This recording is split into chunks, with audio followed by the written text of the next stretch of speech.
ಕೇರಳದ ವಯನಾಡ್ನಲ್ಲಿ ಸಂಭವಿಸಿದಂತಹ ಮಹಾ ದುರಂತಕ್ಕೆ ಸಂಬಂಧಪಟ್ಟಂತೆ ಸಾವಿನ ಸಂಖ್ಯೆ ಮತ್ತೆ ಏರಿಕೆ ಆಗಿದೆ. ಆಲ್ಮೋಸ್ಟ್ 344ಕ್ಕೆ ಏರಿಕೆ ಆಗಿರೋದ್ರ ಬಗ್ಗೆ ಮಾಹಿತಿ ಲಭ್ಯ ಆಗ್ತಾ ಇದೆ. ಈಗಾಗಲೇ ಹಲವರ ಶವ ಸಿಕ್ಕಿದೆ, ಇನ್ನೂ ಹಲವರು ನಾಪತ್ತೆಯಾಗಿದ್ದಾರೆ. 341 ಮಂದಿಯ ಮರಣೋತ್ತರ ಪರೀಕ್ಷೆಯನ್ನ ಕೂಡ ವೈದ್ಯಾಧಿಕಾರಿಗಳು ನಡೆಸಿದ್ದಾರೆ. ಇನ್ಫ್ಯಾಕ್ಟ್ ಮರಣೋತ್ತರ ಪರೀಕ್ಷೆಯನ್ನ ನಡೆಸಿ ವೈದ್ಯರ ತಂಡವೇ ಸುಸ್ತಾಗಿ ಹೋಗಿದೆಯಂತೆ. ಅಷ್ಟರ ಮಟ್ಟಿಗೆ ಶವಗಳು ಸಿಗ್ತಾನೆ ಇದೆ. ಯಾರದ್ದು ಅಂತ ಐಡೆಂಟಿಫೈ ಮಾಡುವಂತಹ ಕೆಲಸ ಮಾಡಬೇಕು ಅಂದ್ರೆ ಅಲ್ಲಿ ಪೋಸ್ಟ್ ಮಾರ್ಟಮ್ ಮಾಡಲೇಬೇಕಾಗತ್ತೆ. ಸೊ ಪೋಸ್ಟ್ ಮಾರ್ಟಮ್ ಮಾಡಿ ಒಂದು ಮೆಂಟಲಿ ಕೂಡ ಡ್ರೈನ್ ಆಗಿದ್ದಾರೆ ವೈದ್ಯಾಧಿಕಾರಿಗಳು, ಹಾಗೂ ಫಿಸಿಕಲಿ ಕೂಡ ಬಹಳ ಪ್ರೆಷರ್ ಅವರ ವರ್ಕ್ ಮೇಲೆ ಬಿದ್ದಿದೆ ಅನ್ನೋದು ತಿಳಿದು ಬರ್ತಾ ಇದೆ. 210 ದೇಹ, 135ಕ್ಕೂ ಹೆಚ್ಚು ದೇಹದ ಅಂಗಾಂಗಗಳು ಪತ್ತೆಯಾಗಿದೆ. 210ರಲ್ಲಿ 96 ಪುರುಷರದ್ದು ದೇಹ ಸಿಕ್ಕಿದ್ರೆ 85 ಮಹಿಳೆಯರು, 29 ಮಕ್ಕಳು. ಆ ಮಕ್ಕಳ ಪೋಸ್ಟ್ ಮಾರ್ಟಮ್ ಮಾಡೋದಿದೆಯಲ್ಲ, ಅದು ಅತ್ಯಂತ ನೋವು ತರುವಂತಹ ವಿಚಾರ. ವೈದ್ಯಾಧಿಕಾರಿಗಳೇ ಅವರು ಅನೇಕ ಸಂದರ್ಭದಲ್ಲಿ ಹೇಳ್ಕೊಂಡಿದ್ದಾರೆ, ಅಫ್ಕೋರ್ಸ್ ಪೋಸ್ಟ್ ಮಾರ್ಟಮ್ ಮಾಡೋರು ನಿರ್ಭಾವುಕತೆಯಿಂದ ಕೆಲಸ ಮಾಡ್ತಾರೆ, ಯಾವುದೇ ಭಾವನೆ ಇರಲ್ಲ. ಆದ್ರೆ ಎಂತಹ ನಿರ್ಭಾವುಕತೆ ಸನ್ನಿವೇಶದಲ್ಲೂ ಕೂಡ ಆತ ಮನುಷ್ಯನೇ. ಎಂಡ್ ಆಫ್ ದ ಡೇ ಆತನ ಮನಸ್ಥಿತಿ ಮೇಲೆ ಅಪಾರವಾಗಿ ಇದೆಲ್ಲವೂ ಕೂಡ ಪರಿಣಾಮ ಬೀರ್ತಾ ಹೋಗುತ್ತೆ. ಯಾತನೆಯ ಕೆಲಸವನ್ನು ನಾವು ಮಾಡ್ತಾ ಇದ್ದೀವಲ್ಲ ಅನ್ನುವಂತಹ ನೋವು ವೈದ್ಯರ ತಂಡಕ್ಕೂ ಕೂಡ ಇದೆ. ಮತ್ತು ಸಾಮಾನ್ಯವಾಗಿ ಗ್ರಾಮದ ಭಾಗದಲ್ಲಿರುವಂತಹ ಆಸ್ಪತ್ರೆ ಅಥವಾ ಜಿಲ್ಲಾ ಭಾಗದಲ್ಲಿರುವಂತಹ ಆಸ್ಪತ್ರೆಯಲ್ಲಿ ಹೆಚ್ಚು ಅಂದರೆ ಒಂದು ದಿನಕ್ಕೆ 5ರಿಂದ 10 ಪೋಸ್ಟ್ ಮಾರ್ಟಮ್ ಅನ್ನ ಕೆಲವು ಕೇಸ್ನಲ್ಲಿ, ಎಕ್ಸೆಪ್ಷನಲ್ ಕೇಸ್ನಲ್ಲಿ ಮಾಡೋದು ನೋಡ್ಕೊಂಡು ಬಂದಿದ್ದೀವಿ. ಬಟ್ ಅಲ್ಲಿ ಬರ್ತಾನೇ ಇದೆ ಶವಗಳು, ಮರಣೋತ್ತರ ಪರೀಕ್ಷೆ ನಡೆಸಲೇಬೇಕಾಗ್ತಾ ಇದೆ. ಇನ್ನೊಂದು ಕಡೆಗೆ ಅಂಗಾಂಗಗಳು ಸಿಗ್ತಾ ಇದೆ. ಕೆಲವರು ನಮ್ಮವ್ರು ಕಾಣೆ ಆಗಿದ್ದಾರೆ ಅಂತ ಹೇಳಿ ಆ ಅಂಗಾಂಗದ ಗುರುತು ಕಂಡು ಹಿಡಿದಾಗ DNA ಟೆಸ್ಟ್ ಮೂಲಕ ಅದು ಇವ್ರ ಕುಟುಂಬಕ್ಕೆ ಸೇರಿದ್ದ ಇಲ್ವಾ ಅಂತ ಕೂಡ ನೋಡಬೇಕಾಗತ್ತೆ. ನೋವಿನ ಕೆಲಸದಲ್ಲಿ ವೈದ್ಯಾಧಿಕಾರಿಗಳು ಸದ್ಯಕ್ಕಿದ್ದಾರೆ. ಇನ್ನು ಮೆಪ್ಪಾಡಿ ಗುಡ್ಡದ ಮೇಲೆ ಭೂಕುಸಿತ ಆಗಿದ್ದನ್ನು ನಾವು ಗಮನಿಸಿದ್ವಿ. ಸೊ ಸದ್ಯಕ್ಕೆ ಅಲ್ಲಿನ ಚಿತ್ರಣ ಹೇಗಿದೆ ಅನ್ನೋದು ಕೂಡ ನಾವು ಡ್ರೋನ್ ವಿಜುವಲ್ನಲ್ಲಿ ನೋಡಬಹುದು. ಘಟನಾ ಸ್ಥಳದ ದೃಶ್ಯ ಡ್ರೋನ್ನಲ್ಲಿ ಸೆರೆಯಾಗಿದೆ. ಅಕ್ಕಪಕ್ಕ ಹಸಿರಿನ ರಾಶಿಯನ್ನ ಹೊದ್ದಂತಹ ಬೆಟ್ಟ, ಸೌಂದರ್ಯವೇ ಧರೆಗೆ ಇಳಿದಂತೆ ಭಾಸವಾಗ್ತಾ ಇತ್ತು. ಸಮೃದ್ಧ ಊರು ಅನ್ನುವಂತಹ ಹಣೆಪಟ್ಟಿ ಮೆಪ್ಪಾಡಿಗೂ ಕೂಡ ಇತ್ತು. ಬಟ್ ಈಗ ಸದ್ಯ ಮೆಪ್ಪಾಡಿಯ ಗ್ರಾಮವೇ ನಾಶವಾಗಿದೆ. ದೃಶ್ಯಾವಳಿಗಳಲ್ಲಿ ನೋಡ್ತಾ ಇದ್ದೀರಾ ಮಂಜು ಹೇಗಿದೆ ಮತ್ತು ಎಷ್ಟು ಅದ್ಭುತವಾಗಿ ಮೆಪ್ಪಾಡಿ ಗ್ರಾಮ ಇತ್ತು ಅನ್ನೋದಕ್ಕೆ ಈ ಎಲ್ಲ ದೃಶ್ಯ ಸಾಕ್ಷಿ. ಆ ನದಿ ಹರಿಯುವಂತಹ ಜಾಗ ಇದೆಯಲ್ಲ, ಅಲ್ಲಿ ವಿಸ್ತೀರ್ಣ ಹೇಗೆ ಅಗಲಿಸ್ಕೊಂಡಿತ್ತು ನದಿ ಅವತ್ತಿನ ದಿನ ಅನ್ನೋದನ್ನ ಕೂಡ ನೋಡ್ತಾ ಇದ್ದೀರಾ. ಅಷ್ಟು ಭಾಗದಲ್ಲಿ ನಾಶ ಆಗಿದೆ, ಹಲವು ಮರಗಳು ನಾಶ ಆಗಿದೆ. ಬಟ್ ಈ ಕಡೆ ಆ ಕಡೆ ನೋಡ್ಬೋದು ನೀವು ಎಷ್ಟು ಅದ್ಭುತವಾಗಿ ಸೆರೆಯಾಗಿದೆ ಮೆಪ್ಪಾಡಿಯ ಚಿತ್ರಣ ಅಂತ. ಮಹಾ ದುರಂತ ನಡೆಯೋಕ್ಕೂ ಮುಂಚೆ ಈಗೇನು ನೀವು ನೀರು ಹರಿತಾ ಇರುವಂತಹ ಜಾಗದಲ್ಲಿ ಆ ಮಣ್ಣು ಕಲ್ಲು ಎಲ್ಲ ನೋಡ್ತಾ ಇದ್ದೀರಲ್ಲ, ಸೊ ಅಲ್ಲೂ ಕೂಡ ಇಂಥದೇ ರೆಪ್ಲಿಕಾ ಇತ್ತು. ಇಷ್ಟೇ ಹಸಿರಿತ್ತು, ಇಷ್ಟೇ ಅದ್ಭುತವಾಗಿತ್ತು. ಆಮೇಲೆ ನದಿ ಒಂದು ಸಣ್ಣ ಜರಿ ತರ ಹರಿತಾ ಇತ್ತು, ಇಲ್ಲಿ ತುಂಬಾ ಸಣ್ಣದಾಗಿ ಫ್ಲೋ ಆಗ್ತಾ ಇತ್ತು. ಬಟ್ ಒಂದು ದುರಂತ ಇಡೀ ಗ್ರಾಮದ ಚಿತ್ರಣವನ್ನ ಬದಲಾಯಿಸ್ಬಿಟ್ಟಿದೆ. ನದಿ ತಟದಲ್ಲಿರುವಂತಹ ಮನೆಗಳು ಯಾವ ಪ್ರಮಾಣದಲ್ಲಿ ಹಾನಿ ಆಗಿದೆ ಅನ್ನೋದನ್ನ ಕೂಡ ಈ ಎಲ್ಲಾ ದೃಶ್ಯಾವಳಿಗಳು ತೋರಿಸ್ತಾರೆ.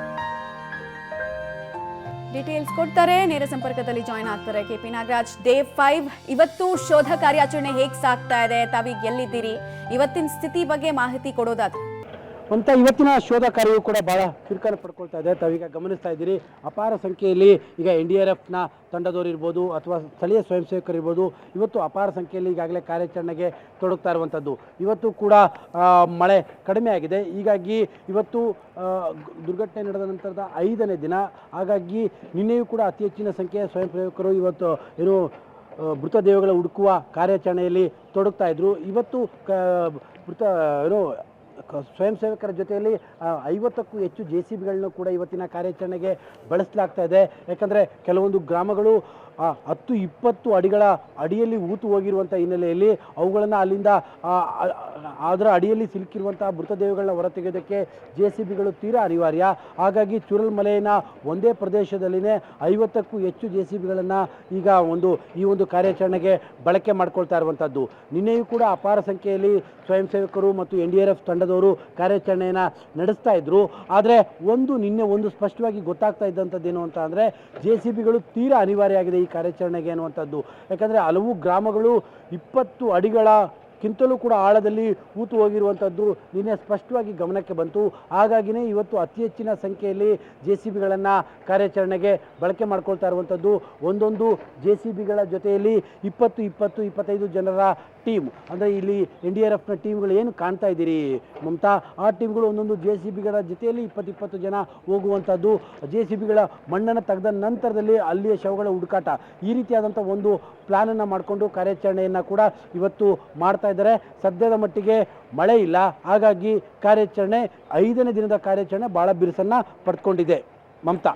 KP ನಾಗರಾಜ್, ಈ ಮರಣೋತ್ತರ ಪರೀಕ್ಷೆ ನಡೆಸ್ತಾ ಇರುವಂತಹ ವೈದ್ಯರು ಸಮಾನವಾಗಿ ನಿರ್ಭಾವುಕತೆಯಿಂದ ಕೆಲಸ ಮಾಡ್ತಾರೆ, ಬಿಕಾಸ್ ಅವ್ರ ಕೆಲಸನೇ ಅಂಥದ್ದು. ಬಟ್ ಎಷ್ಟೇ ನಿರ್ಭಾವುಕತೆ ಇದ್ರೂ ಅಲ್ಟಿಮೇಟ್ಲಿ ಅವ್ರು ಮನುಷ್ಯರೇ.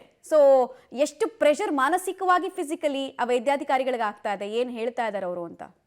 ಮಮತಾ, ನಿಶ್ಚಿತವಾಗ್ಲೂ ಕೂಡ ಸೋಮವಾರ ಅಟ್ಮೋಸ್ಟ್ ಬೆಳಗಿನಿಂದ ಅವರಿಗೆ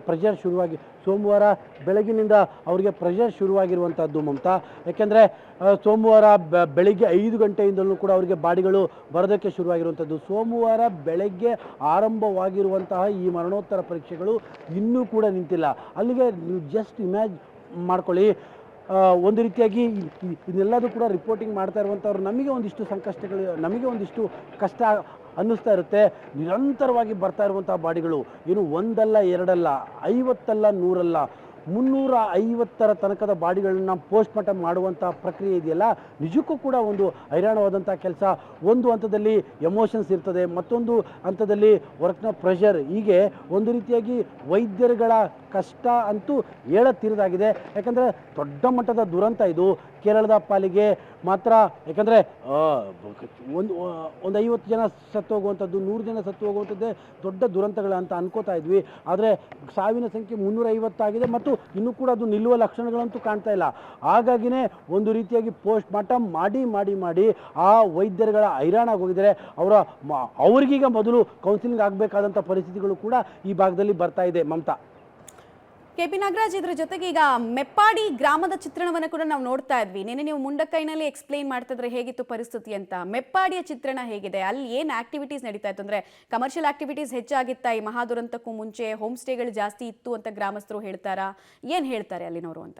ಇಲ್ಲ, ಎಕ್ಸಾಕ್ಟ್ಲಿ ಮಮತಾ, ಅದರಲ್ಲೇನು ಯಾವುದೇ ರೀತಿಯಂಥ ಅನುಮಾನಗಳು ಬೇಡ. ಈ ಪಶ್ಚಿಮ ಘಟ್ಟಗಳ ಈ ಒಂದು ಪ್ರದೇಶದಲ್ಲಿ ಇಂಥದ್ದೊಂದು ಮಹಾ ದುರಂತ ನಡೆಯೋದಕ್ಕೆ ಇಲ್ಲಿಯ ವ್ಯವಸ್ಥೆಗಳಲ್ಲಿ ಆಗಿರುವಂಥ ದೋಷಗಳೇ ಕಾರಣ ಅನ್ನುವಂಥದ್ರಲ್ಲಿ ಯಾವುದೇ ರೀತಿಯಾದಂಥ ಅನುಮಾನಗಳು ಖಂಡಿತವಾಗ್ಲೂ ಬೇಡ. ಅದನ್ನು ಸ್ಥಳೀಯರು ಎಕ್ಸ್ಪ್ಲೈನ್ ಮಾಡ್ತಾ ಇರುವಂಥದ್ದು.